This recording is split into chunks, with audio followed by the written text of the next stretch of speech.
खुदा का बनाया हुआ है, लेकिन अच्छा चलो अच्छी बात। जी बिल्कुल, तो बिल्कुल खुदा ने बनाया। अभी तो ये है कि जो मेजॉरिटी है दुनिया में वो ईवल है, तो ये खुदा एक्चुअली ईवल के साइड पे लग रहा है मुझे। बिल्कुल भी नहीं, मैं बताता हूं। मेजॉरिटी में तो वो है।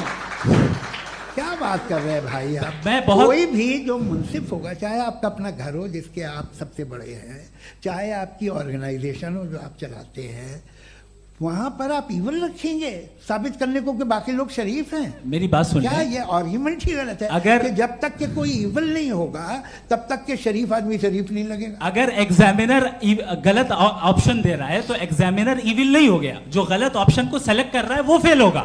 क्रिएटर ने ईविल को बनाया है लेकिन वो ईविल नहीं है। अच्छा सुनिए मेरी बात, हाँ। Let me complete sir. जी जी। क्रिएटर ने ईविल को बनाया है टेस्ट के लिए, वो ईविल नहीं है। ईविल वो होगा जो उसे इख्तियार करेगा। छुरी को बनाने वाला गलत नहीं होता है, छुरी का गलत इस्तेमाल करने वाला गलत होता है।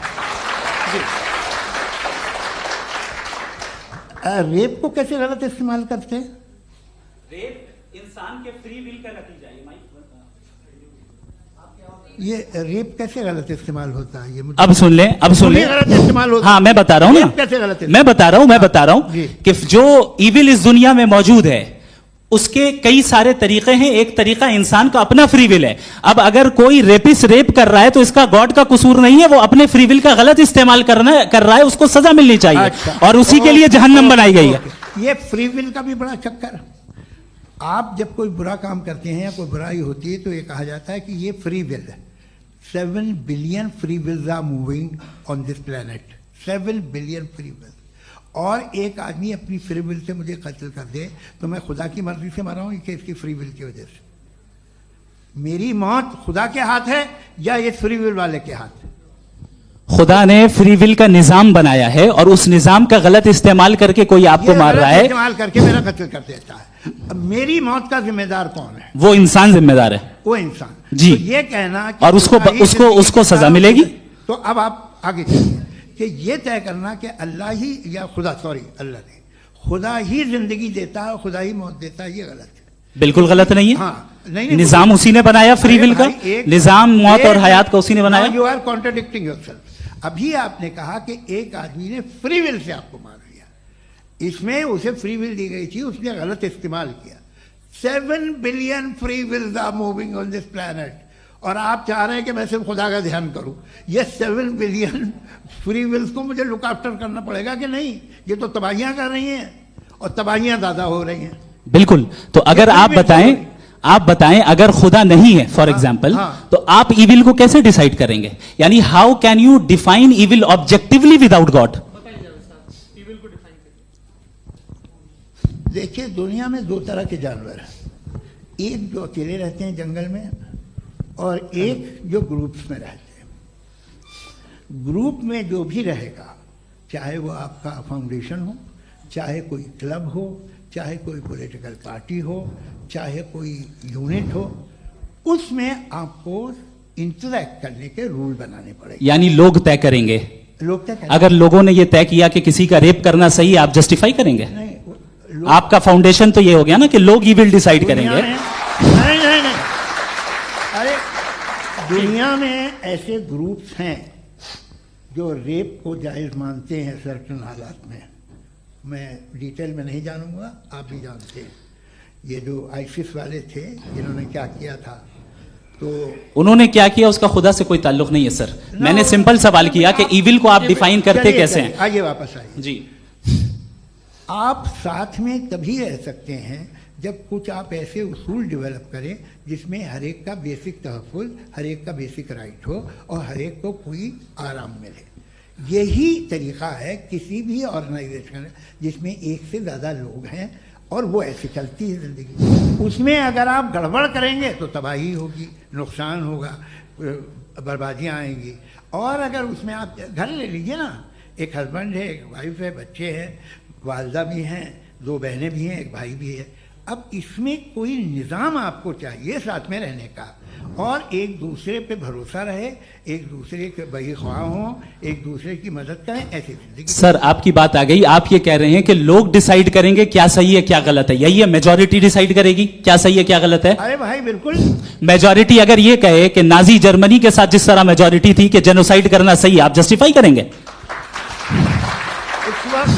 उस वक्त आपका ये सवाल सिर्फ उसके बाद क्लोजिंग। हाँ, उस वक्त प्लेनेट पे जो लोग थे उनमें कितने लोग हिटलर को सही समझते? अच्छा, प्लेनेट की मेजॉरिटी तय करेगी, सोसाइटी की नहीं। प्लेनेट की मेजॉरिटी गॉड के एग्जिस्टेंस को सही मानती है, आप क्यों नहीं मानते?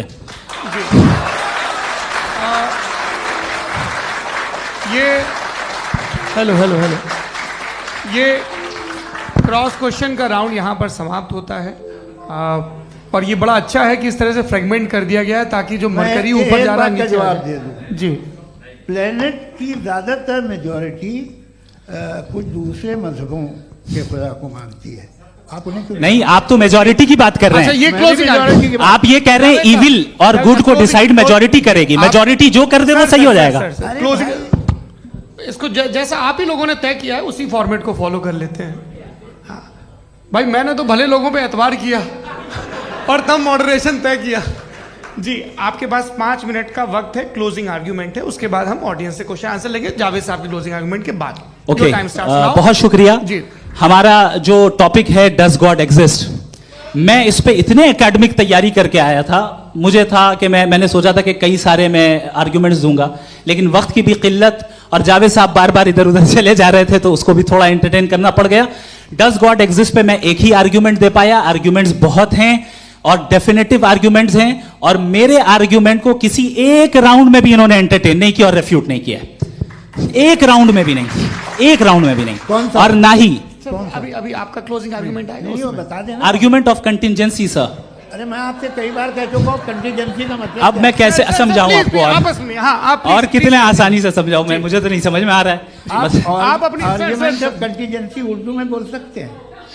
हाँ, आप अपनी बात पूरी कर लें जी। आखिरी 4 मिनट। दूसरी चीज, just a minute please ma'am, can I talk? दूसरी चीज ये है कि आपने एक तो इसका जवाब नहीं दिया, दूसरा आपने गॉड के ना होने पर कोई डेफिनेटिव आर्ग्यूमेंट नहीं दिया, सिर्फ मजहब पे बात कर रहे हैं आप। मजहब तो आज हमारा टॉपिक ही नहीं था, आज तो हमारा टॉपिक हो, आप मजहब से ले लेकर आईएस तक चले गए। भाई हमारा क्या ताल्लुक है उससे? We condemn them.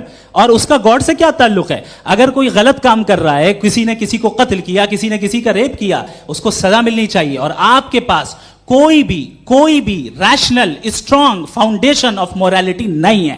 आपने कहा कि मेजॉरिटी तय करेगी सोसाइटी की, वो सही होगा। मैंने कहा हिटलर को फिर आप सही कहेंगे, नहीं, प्लैनेट की सोसाइटी की मेजॉरिटी तय करेगी। तो प्लैनेट की मेजॉरिटी गॉड के एग्जिस्टेंस को मानती है, आप कह रहे हैं ये रिलीजियस है। तो यानी आपके पास कोई स्ट्रॉन्ग फाउंडेशन नहीं है ऑब्जेक्टिव मोरालिटी का। ऑब्जेक्टिव मोरालिटी का अगर कोई फाउंडेशन है तो वो सिर्फ गॉड है, गॉड है, गॉड है। थैंक यू जी। ये मुफ्ती शमाइल नदवी साहब का क्लोजिंग आर्ग्यूमेंट था। अब हमारे पास जी ये बड़ा अच्छा है कि दोनों लोगों को मॉडरेटर से शिकायत भी और बोल रहे भाई हमारी शाबाशी भी तो करते चलो। अब मेरी बात जी आपके पास जावेद अख्तर साहब 5 मिनट का वक्त है, ये आपका क्लोजिंग आर्ग्यूमेंट है, टाइम रीसेट कर दें जी।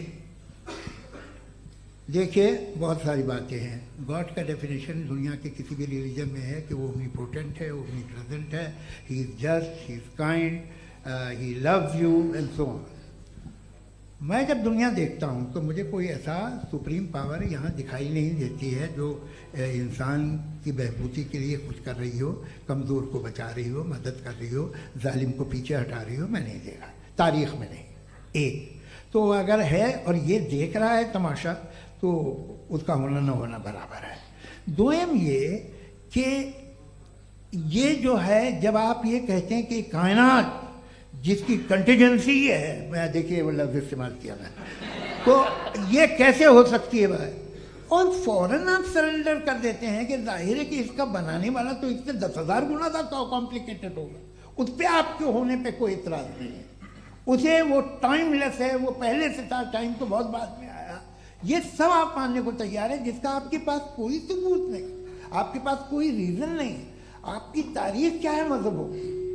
बिलीफ की जो खुदाओं का बिलीफ है ये कॉन्स्टेंटली गलत साबित होता रहा है। मतलब आप कहें कि अरिस्टोटल के ज़माने में तो सब जाहिल थे, वो भी इतने ही यकीन से खुदा पे यकीन रखते थे जो अब नहीं रहा, ये भी नहीं रहेगा, आप लिख लीजिए।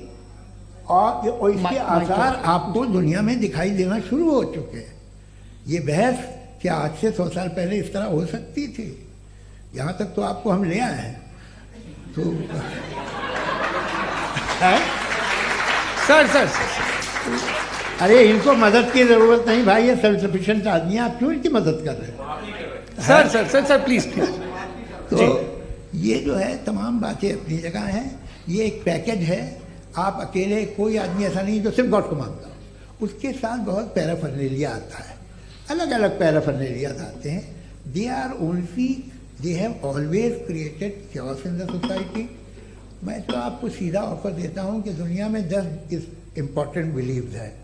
आप 1 मानते हैं, 9 नहीं मानते, 9 में आप एथियस्ट हैं, 9 को आप बिल्कुल रीजनेबली मेरी तरह देखते हैं।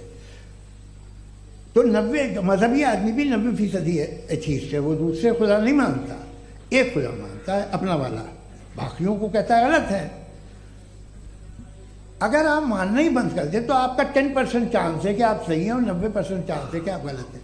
मेरा मशवरा है आप मानना छोड़ दिए तो 50% चांस होगा कि आप सही हैं और 50% चांस होगा, 40% आप गेन करेंगे बाय बिकमिंग एन एथियस्ट।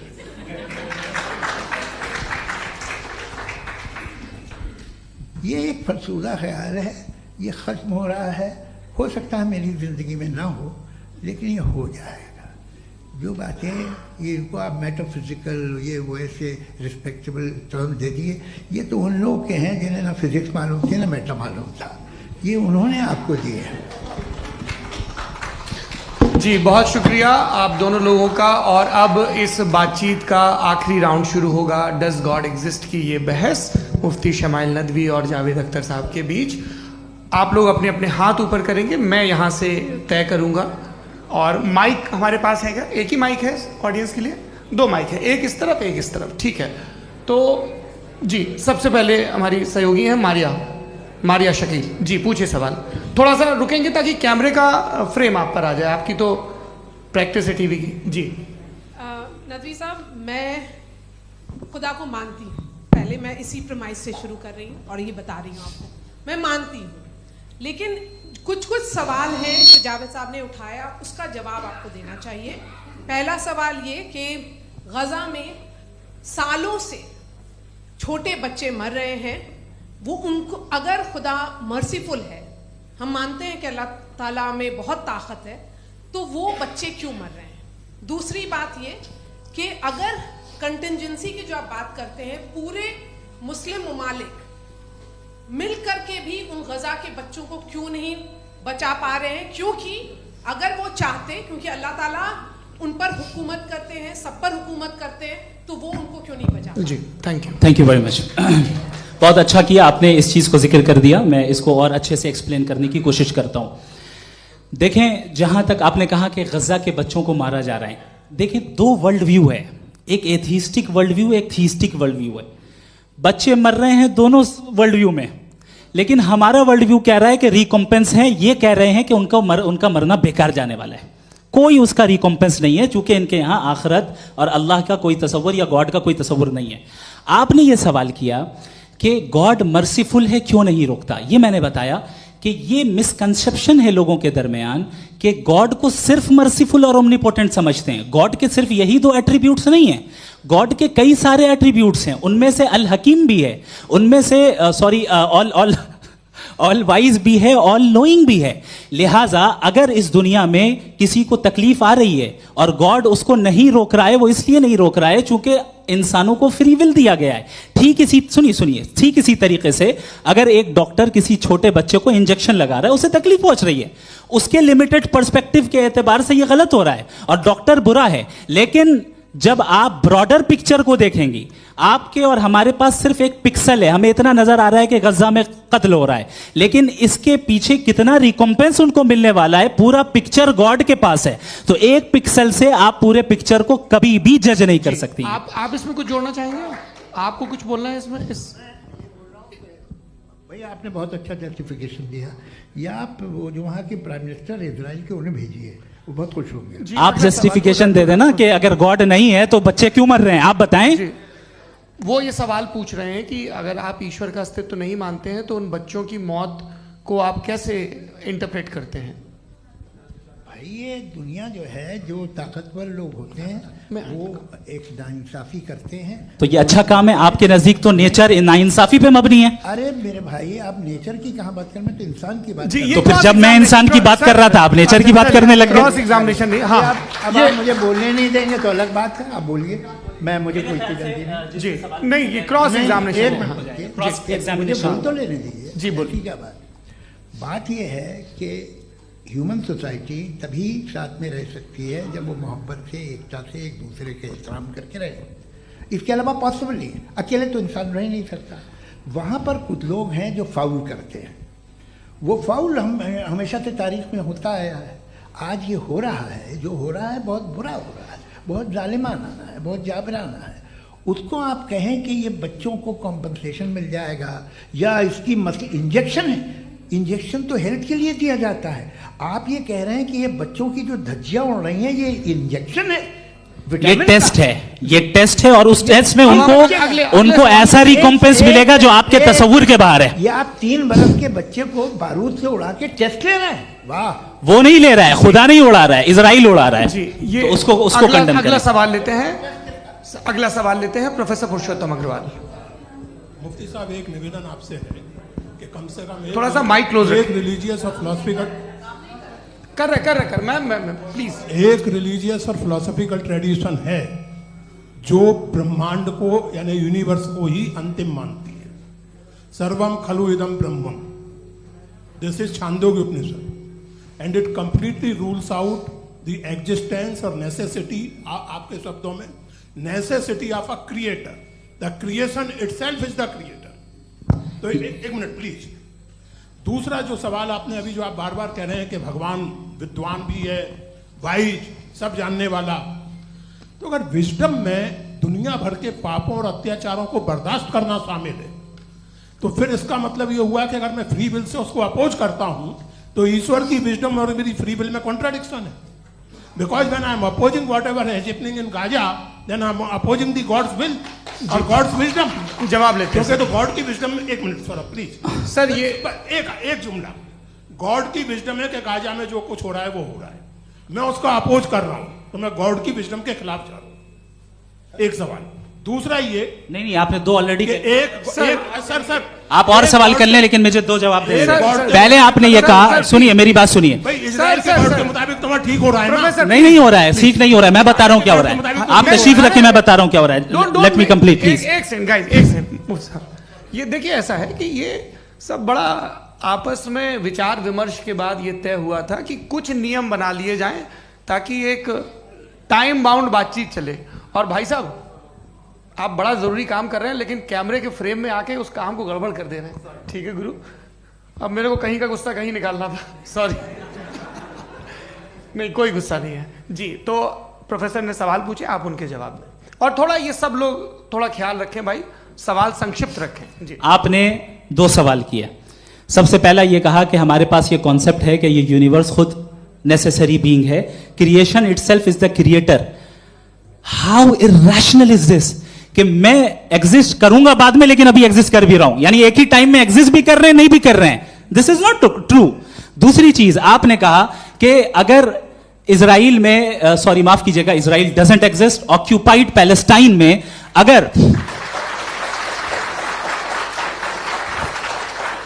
अगर ऑक्यूपाइड पैलेस्टाइन में बच्चों को मारा जा रहा है फ्री विल की वजह से और गॉड नहीं रोक रहा, ये कॉन्ट्रडिक्शन है। ये बताइए कि एक एग्जाम में एक बच्चा गलत आंसर लिख रहा है, सुनिए, एग्जामिनर चाहे तो रोक सकता है, क्यों नहीं रोक रहा है?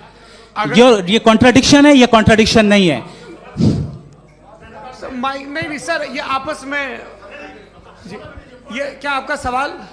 माइक दीजिए। फ्री विल दिया गया है टेस्ट के लिए, अकाउंटेबिलिटी के लिए। अगर फ्री विल नहीं होता तो आप कहते हैं हमें रोबोट बना दिया गया। नॉट मिसरिप्रेजेंट माय पोजीशन, आपकी जो भी पोजीशन, मैं अपनी फ्री विल के नाते, अपने ह्यूमन विजडम के नाते गाजा में हो रही अत्याचार का विरोध करता हूं। बिल्कुल करना चाहिए। आपके हिसाब से मैं गॉड की विजडम का विरोध कर रहा हूं? बिल्कुल नहीं, समाज हो रहा है गॉड की बिल्कुल भी नहीं, बिल्कुल भी नहीं। उसका वहां पर गाजा में कत्ल होना ये इंसानों के गलत इस्तेमाल का नतीजा है, फ्री विल के इस्तेमाल का नतीजा है। गॉड इसका हुक्म नहीं देता, उससे रोकता है। यही तो मसला है ना, आपके लिए कॉन्सेप्ट क्लियर? नहीं भाई, आपने तो बताया था इंजेक्शन लगाने से बच्चे को तकलीफ होती है, ये इंजेक्शन लगा। सर आप ऐसे रेटोरिक स्टेटमेंट दे तब तो कोई मसला नहीं, आपने समझते बोला कि रहेंगे। Injection this is a rhetoric statement, this is not a logical argument sir. I am sorry, I am sorry. आखिरी 30 मिनट बड़े मुश्किल होने वाले हैं। जी मुफ्ती साहब आगे बैठे हैं, इनको माइक दीजिए।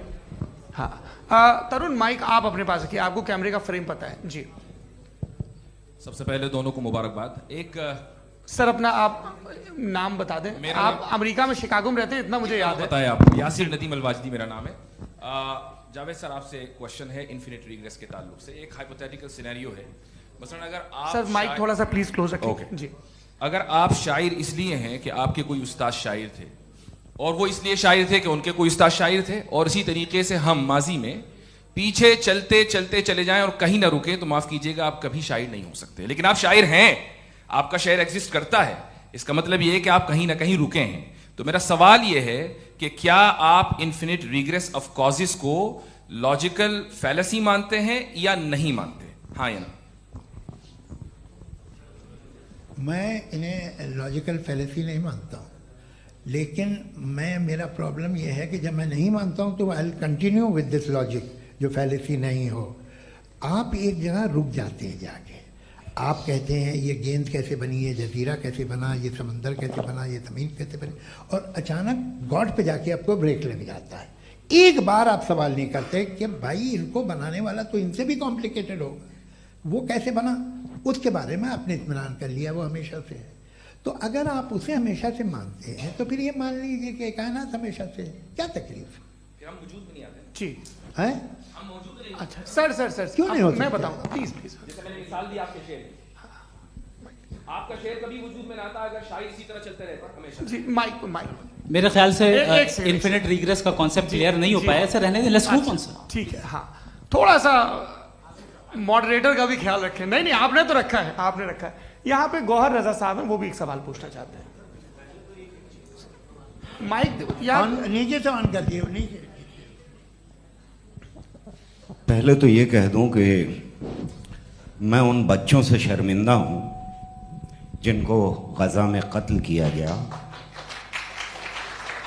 क्योंकि हमारे होते हुए कत्ल किया गया। लेकिन उससे ज़्यादा शर्मिंदगी इस बात से हुई कि मुझे लगा कि मुफ्ती साहब उसको जस्टिफाई कर रहे हैं। बिल्कुल भी नहीं, आप बहुत ही गलत। मुझे लगा मैं गलत हो सकता हूं। बिल्कुल गलत मैं है। सवाल पूछ रहा हूं, सवाल मैं सवाल पूछ रहा हूं। मैं जावेद भाई से डिसएग्री करता हूं। एक सेकंड देखिए, अगर देखिए ऐसा एक सेकंड आप सर वेट अरे आप कुछ मेरे पहले मुझे अपनी बात कह लेने दीजिए। अगर ऑडियंस तय करेगी तो फिर मॉडरेटर का मतलब नहीं। मेरा आप सबसे ये कहना है, ये बहस दो लोगों के बीच में है, एक तरफ मुफ्ती साहब, एक तरफ जावेद साहब। पिछले 1.5 घंटे से ये लोग अपने अपने तर्क रख रहे हैं। आपकी इनसे इत्तेफाकी हो सकती है, ना इत्तेफाकी हो सकती है। मेरे उस्ताद मुझे सिखा गए हैं कि मुखामुखम में असहमति की गुंजाइश बची रहनी चाहिए। अगर मैं आपकी बहुत इज्जत करता हूं गौहर साहब, आपने जो कमाल की किताबें लिखी, साइंटिफिक टेम्परामेंट, लेकिन मेरी ये गुजारिश है आप सबसे कि यदि आप इन लोगों ने जो बोला उन पर टिप्पणियां करेंगे तो ना वक्त की पाबंदी रहेगी ना वो अनुशासन। आप सवाल पूछ लें, उस सवाल में जो बात आ जाए वो आ जाए।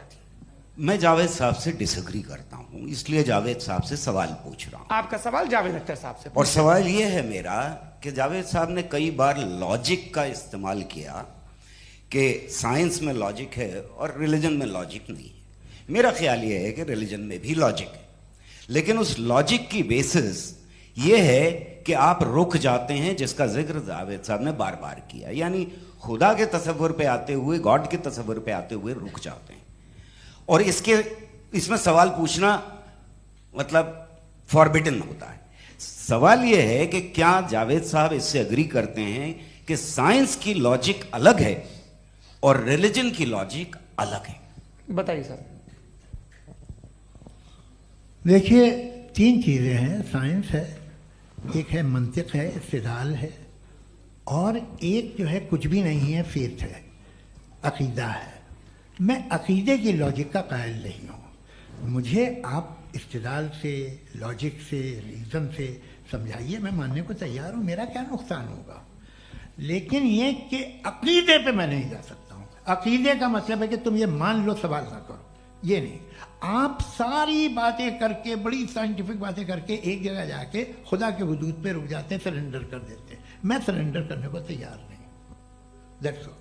जी, ये आगे सर बैठे हुए हैं, इनको माइक दीजिए। भाई वो आप पूछना चाह रहे थे ना भाई? हाँ, नहीं मैं ये थैंक यू जी, आपका नाम? आसिम इफ्तिखार। आसिम जी, पूछिए। सर, जावेद सर से सवाल है कि आपने अपने माइक थोड़ा करीब है। अपने क्लोजिंग स्टेटमेंट में ये बात कही थी कि मज़हब का जो फ्यूचर है वो ज़्यादा दिन नहीं जाने वाला है, लेकिन मैं देख पा रहा हूँ कि जो ऑक्सफोर्ड यूनिवर्सिटी की एक स्टडी है 2011 में हुई है, जिसके 50 एकेडमिशियंस ने इसको अंजाम दिया था, उसमें वो ये कहते हैं कि जो फेथ इन गॉड है वो इनबिल्ट है ह्यूमन नेचर के अंदर, जिसको हम कहते हैं फितरत के अंदर शामिल है वो। और वो ये कहते हैं कि अगर कोई ये समझता है कि मज़हब को वो ख़त्म कर देगा तो ये उसकी गलत फहमी है। तो आप इसके बारे में, इस स्टडीज़ के बारे में क्या कहते हैं? ठीक है, मैं उनसे एग्री नहीं करता हूँ। वो कौन से प्रोफेसर होंगे? ऐसा उनके क्या पास डेटा है, इन्होंने डेटा के बेस होगा। डेटा क्या हो सकता है? फ्यूचर का डेटा तो नहीं हो सकता ना उनके पास, प्रेजेंट का डेटा हो सकता है। डेटा आपने सुना 100 साल पहले का बाद का डेटा? मैंने तो नहीं सुना आज तक। तो आज उनकी ये राय है और होगी राय, ठीक है। दुनिया में तरह तरह की राय है लोग, लेकिन मैं समझता हूँ कि वक्त के साथ इंसान ज़्यादा से ज़्यादा रीजनेबल और लॉजिकल होता जा रहा है। आज आप देखिए वेस्टर्न यूरोप में क्या परसेंटेज है नॉन बिलीवर्स की, बहुत हाई। वहाँ चर्च खाली पड़े होते हैं। तो अल्टीमेटली तो इंसान कोई ऐसी बात बहुत अरसे तक नहीं मान सकेगा, चाहे गलत या सही, जो उससे उसके दिमाग को, उसके जहन को, उसकी लॉजिक को अपील न करे। वो कह रहे हैं तो ऑक्सफोर्ड के होंगे तो कैम्ब्रिज के होंगे, तो मुझे क्या लेना देना। उनका डेटा मुस्तकबिल का नहीं हो सकता है। जी दीपक, हाँ पूछिए। मैं आऊँगा, अभी पीछे की साइड भी आऊँगा, माइक वहीं भेजूंगा 2-3 साल के लिए। जी जावेद साहब, आपसे सवाल है। नमस्ते। अरे भाई सर, अगर आप ही लोग को तय करना है तो फिर 200 लोग तय कर लें। ये सब नहीं sir, please don't do this sir. Everybody has a right sir, but we can only take selected questions. No sir, ये यंग लोग भी हैं तो इनकी ये अब उतने बात यंग, भाई आप यंग हैं कि नहीं हैं? एक मिनट, वो कह रहे हैं वो भी आइए, यंग हैं पूछ रहे हैं ना साहब, भाई। आप उनकी नौजवानी पर दावा उनको ही करने थे। हाँ मुफ्ती साहब, आप यंग, हाँ पूछे। अरे भैया सर, मेरा सवाल ये है। कुछ इनसे भी तो पूछो। जी नहीं, बस आपसे एक सवाल है। जैसे थीस्टों के पास अपने जो ईश्वर को मानते हैं उनके पास अपने सोशल गेट टुगेदर्स हैं। 5 रोज़ क्रिसमस आने वाला है, होली है, दिवाली है, ईद है। एथिस्ट क्या ऑफर कर रहे हैं? मतलब मैं इनकी दुकान से बोलूं, मैं आना चाहता हूं उस तरफ, पर मैं अट्रैक्ट नहीं हो पा रहा हूं। मैं सोशल गेट टुगेदर्स क्या है आपके पास? वो ये कह रहे हैं कि जो धार्मिक लोग हैं, अलग अलग धर्म के लोग, उनके उत्सव त्योहार, कॉन्ग्रेगेशन बहुत हैं। अब आपको मैं एक सुनाता हूँ, यहाँ हिस्टोरियन भी बैठे हैं। मृदुला जी, आप बताइएगा सही है क्या? ये एक कॉन्स्टेंटाइन, एक ग्रीक रोमन बादशाह था जो क्रिश्चियनिटी आने के 400 साल बाद उसने डिसाइड किया कि मैं क्रिश्चियन हो जाऊंगा, मेरी पूरी स्टेट कैंसिल हो जाएगी। उस जमाने में ऐसे ही होता था, राजा जो धर्म इख्तियार करता था वो जनता भी कर लेती थी। इसलिए कि वो हो गया था बैंकक्रप्ट, और उसे जो मेडिटेरियन कोस्ट के रिच क्रिश्चियन वो थे मर्चेंट, उससे पैसा चाहिए था। तो उसने कहा यार क्रिश्चियन हो जाओ। तो उसने अपने वजीर से कहा कि भाई ये हिस्ट्री है कि अब हम लोग क्रिश्चियन हो जाते हैं। कहते सर हो जाएंगे, कोई प्रॉब्लम नहीं है, लेकिन एक प्रॉब्लम ये है कि 17 दिसंबर से 25 दिसंबर तक जो पेगन फेस्टिवल होता, जो पेगन जो फेस्टिवल होता है वो बंद हो जाएगा, इसलिए कि हम क्रिश्चियन हो गए तो होगा नहीं। तो वो बच्चों को बहुत बुरा लगेगा, पब्लिक को बहुत इंजॉय करते हैं, खासतौर से 25 को मेन डे। उसने कहा हाँ ये तो सही कह रहे हो। ये जीसस क्राइस्ट की पैदाइश कब थी? कहते साहब वो अप्रैल में थी। नहीं, कट करो, वो 25 दिसंबर को है। यह हकीकत है जी। और 400 साल बाद क्रिश्चियनिटी के अप्रैल से दिसंबर ले आए, और इसलिए कि यहाँ पेगन फेस्टिवल होता था। अब मनाते हैं आप आराम से। ये जो सारे फेस्टिवल हैं ये रिलीजन से, हर एक को एक इंटरटेनमेंट डिपार्टमेंट चाहिए होता है अपनी कंपनी चलाने के लिए। तो ये रिलीजन ने, ये सेकुलर त्योहार थे जिन्हें रिलीजन्स ने ले लिया है। ये मौसम के थे, फसलों के थे, किसानों के थे, उसको आपने लेके रिलीजियस रंग दे दिया। ये कोई रिलीजन से थोड़ी आए हैं आप। अच्छा हमें देखिए, हम तो मुल्द हैं, हम ईद मनाते हैं, हम दिवाली मनाते हैं, हम होली मनाते हैं, हम क्रिसमस मनाते हैं। बम्बई की फिल्म इंडस्ट्री की सबसे बड़ी होली हमारे घर में, सबसे बड़ी ईद हमारे घर में।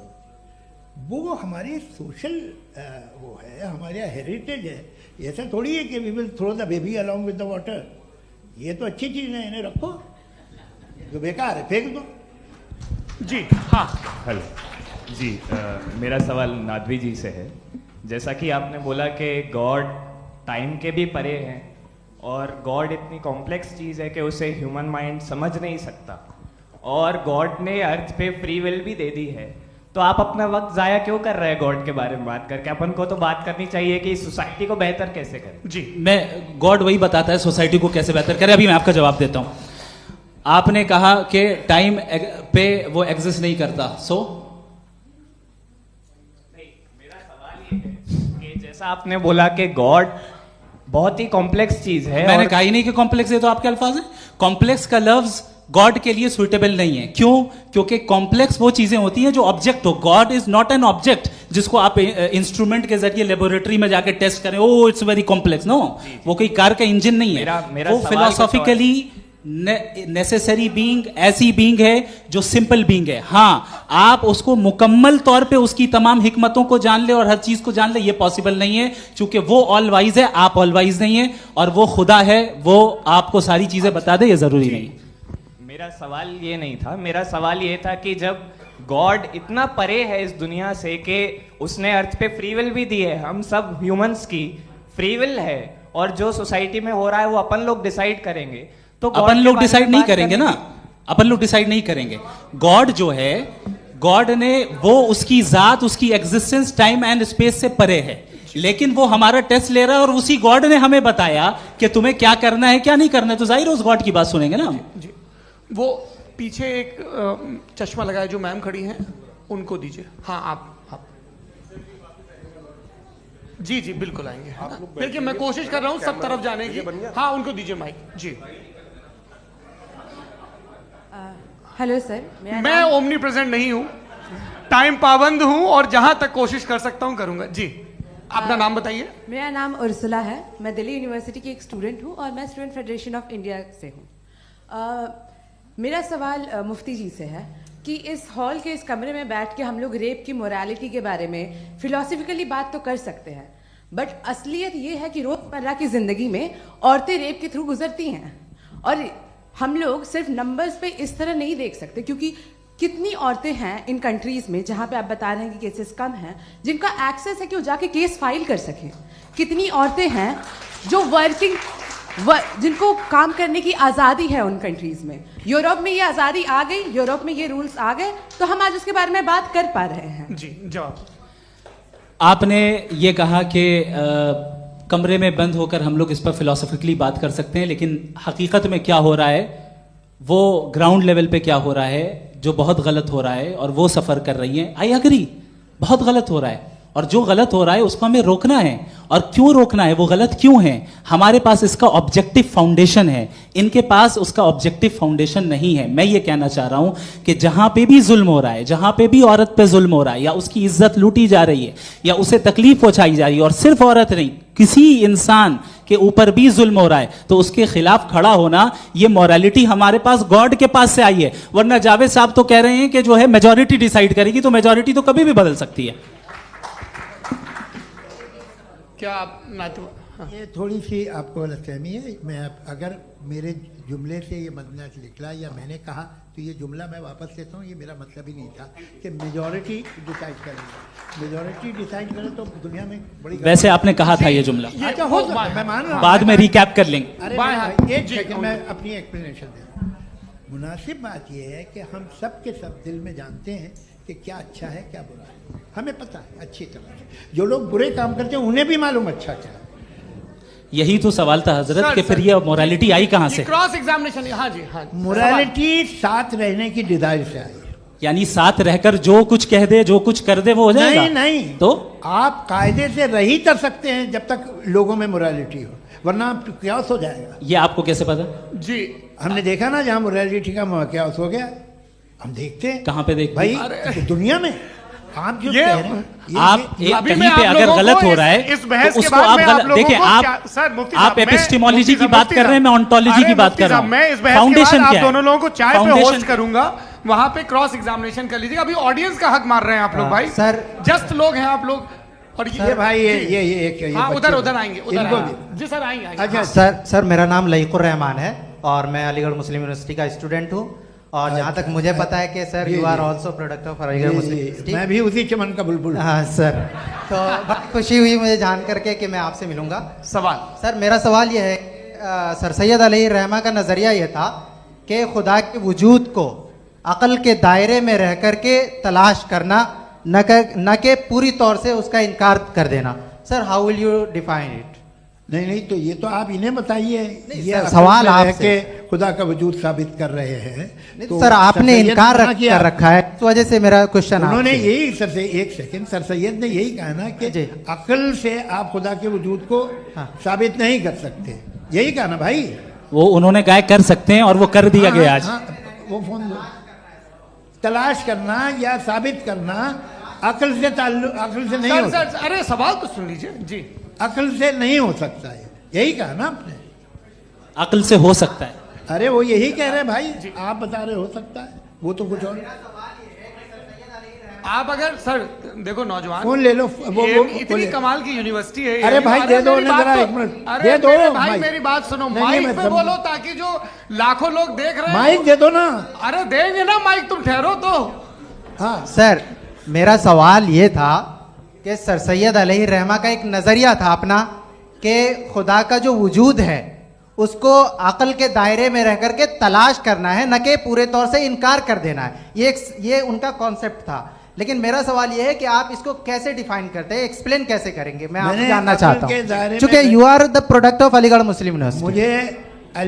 मुझे अकल के दायरे में रखे मैंने बहुत तलाश की, मुझे मिला नहीं। हाँ ये इधर वो चश्मा लगाए जो, हाँ उनको दे दीजिए। जी फटाफट पूछिए, बस 5 मिनट है, 5 मिनट में खत्म हो रहा है। हाँ अस्सलाम वालेकुम मुफ्ती साहब। एंड मेरा सवाल जावेद अख्तर साहब से। क्या नाम है आपका? अरे भैया सब मुझे पूछ रहे हो।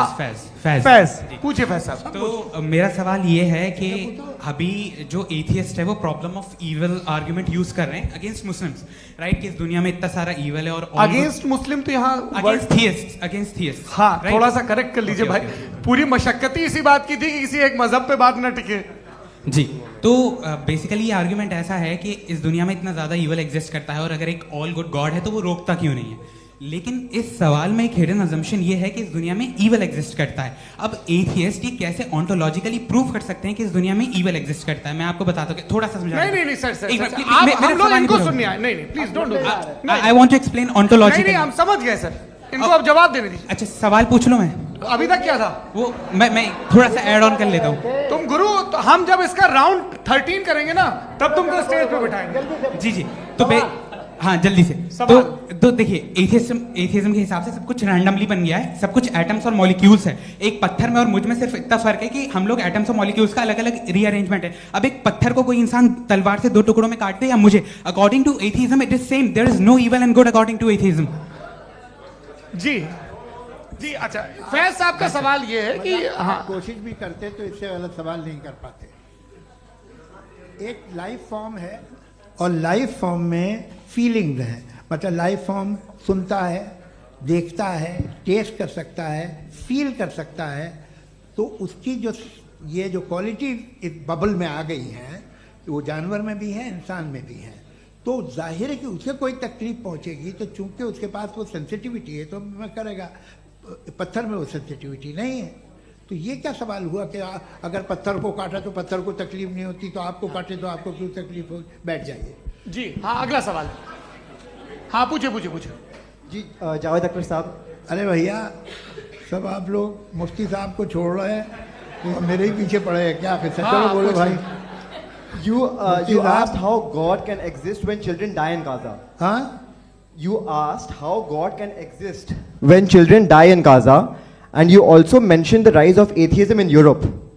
But the same events also are leading many atheists and non-believers to turn towards faith. How do you interpret this contradiction, where suffering pushes some away from God, yet brings others closer to belief? देखिए, आपको एक बात बताऊं, दुनिया perfect तो कहीं भी नहीं है, हर जगह कुछ खामियां हैं। बेटा एक मिनट, मैं आप ही को कहेंगे, देखो वो तो कुछ खामियां, कमज़ोरियां, खराबियां सब जगह है। लेकिन अगर देखोगे ईमानदारी से कि दुनिया सबसे ज़्यादा महज़ब कहाँ है, एक आम शहरी को कहाँ हुकूक हासिल हैं, वो बोल सकता है, अपनी मर्ज़ी से काम कर सकता है, अपनी मर्ज़ी से राय दे सकता है, हुकूमत के ख़िलाफ़ बोल सकता है, बरसरे इक़्तिदार लोगों के बारे में बोल सकता है, सरमायादारों के ख़िलाफ़ बोल सकता है। तो आपको ये स्कैंडिनेवियन कंट्रीज़ में मिलेगा, वेस्टर्न यूरोप में मिलेगा। मैं नहीं कह रहा वो परफेक्ट है, बिल्कुल नहीं, वहाँ बहुत ख़राबियाँ भी हैं, परफेक्ट तो कोई। लेकिन जिन जिन मुल्कों में, लैटिन अमेरिका देखो, गल्फ देखो, वहाँ पर आपको ये ज़रूर है कि रेप नहीं होते होंगे। रेप की ज़रूरत क्या है भाई, उसको तो ख़रीद लो, घर में रखो, सड़क पर रेप करने की क्या ज़रूरत है। मगर सुनिए सुनिए सुनिए, मगर हकीकत ये है कि वहाँ शख्सी आज़ादी राय देने की, बोलने की नहीं है। जी, ये एक आखिरी सवाल मुफ्ती साहब से। हाँ मैम, इनको माइक दीजिए। शुक्रिया। मेरा नाम मनीषा है, मैं हरियाणा से आई हूँ। मैं मुफ्ती साहब से एक बात पूछना चाहती हूँ। आप बार बार जावेद साहब को कॉन्ट्राडिक्ट तो कर रहे हैं कि आपने ये कहा, लेकिन आप भी अजम्पशंस के बेसिस पे बात कर रहे हैं। आपने खुदा के होने का कौन सा प्रूफ पेश किया है, खुदा की एग्जिस्टेंस का? अब इस सवाल को अलग रहने दीजिए, कौन एथीस्ट है कौन नहीं है। और दूसरी बात जो आपने एक छोटी सी कही थी कि ये फ्री विल का इस्तेमाल करता है इंसान अपनी, लेकिन इस फ्री विल का इस्तेमाल में मतलब खुदा ने ये दे दी सबको ये इजाजत कि वो कितना घिनौनापन और कितने ज्यादा खराब से खराब तरीके इस्तेमाल कर सकता है। जवाब सुनते जी। आप फ्री विल को मानती है ना, या अब कहती है कि फ्री विल नहीं है ना, मानती है ना? तो अब आपके पास इसका कोई एक्सप्लेनेशन नहीं है कि अगर एक इंसान उस फ्री विल का इस्तेमाल करके गलत काम कर रहा है और बच के अच्छी जिंदगी गुजार के निकल जा रहा है, उसका कोई रिकम्पेंस नहीं है। हमारे वर्ल्ड व्यू में जो इंसान गलत काम कर रहा है उसको भी रिकम्पेंस यानी उसका बुरा बदला मिलना है, और जो सही काम कर रहा है उसको सही बदला मिलना है। लिहाजा जो फ्री विल है वो इस तरीके से है कि एक लिमिटेड टाइम तक खुदा ने मोहलत दी है। ऐसा नहीं कि छूट दे दी, जो करना है करते रहो हमेशा। वक्त आएगा जब एग्जाम का टाइम खत्म होगा तब रिजल्ट आएगा, दौराने एग्जाम जबरदस्ती आपको नहीं बताया जाएगा। अरे भाई एक जी सवाल मुफ्ती साहब से मेरा, मुफ्ती साहब से रुक जाइए, आपसे फोन, आप इसके बाद आपसे यहीं रहेंगे वो। हाँ बोलिए। मैं मुफ्ती साहब एक ही सवाल करता हूँ कि अगर जो हो रहा है फ्री विल से हो रहा है और एक दिन बरोज़ क़यामत इंसाफ होगा मैशर में वगैरह वगैरह, तो दुआ क्यों मांगते हैं लोग? दुआ मांगते हैं इसके मतलब है अभी भी उसने ये डिपार्टमेंट रखा है कि मैं रोजमर्रा की जिंदगी में बिल्कुल बिल्कुल ही कैन। तो तुम कैन हो, तुम मुझे नौकरी दिला देते हो, मेरे बेटे को ग्रीन कार्ड दिला देते हो, और 45,000 बच्चे मरते उन्हें रोकते नहीं हो। नहीं तो क्या आप ये कह रहे हैं कि इस दुनिया में जालिमों को कभी पकड़ ही नहीं होती है? अरे जो भी पकड़ होगी वो बच्चे रोते हैं। बिल्कुल, देखें मैंने अपने ओपनिंग स्टेटमेंट में यही कहा था कि जनाब जावेद साहब सिर्फ इमोशनल आर्गुमेंट देंगे। This is an emotional argument. ये छोटे मोटे इसके पीछे का रीजन मैंने बताया क्या है, इसके पीछे का रीजन क्या है मैंने बताया। मंच से आप लोगों को सज्जनों इसलिए कह रहा हूं ताकि थोड़ा सा आपके कॉन्शियंस पे जोर रहे कि आपको ऑर्डर बचा के रखना है। वक्त तय हुआ था, ये वक्त पूरा हुआ, आपने इतने धैर्यपूर्वक सुना, मैं आप सबका बहुत बहुत शुक्रगुजार हूं। यदि इन दोनों विद्वानों की इच्छा होगी तो कभी हम इस बातचीत का राउंड 2, राउंड 3, यही तो देखिए खूबी है इंसान की कि बहस मुबाहसे में वो पड़ा रहता है। आप लोगों ने बड़े धैर्य का परिचय दिया, बहुत बहुत शुक्रिया। इसी के साथ ये बातचीत यहाँ पे समाप्त होती है। मैं एक बात बता दूं, ये सारी बहस हो गई, अब मुफ्ती साहब और बड़े मुफ्ती साहब इन साथ के साथ मैं खाना खाने वाला हूँ।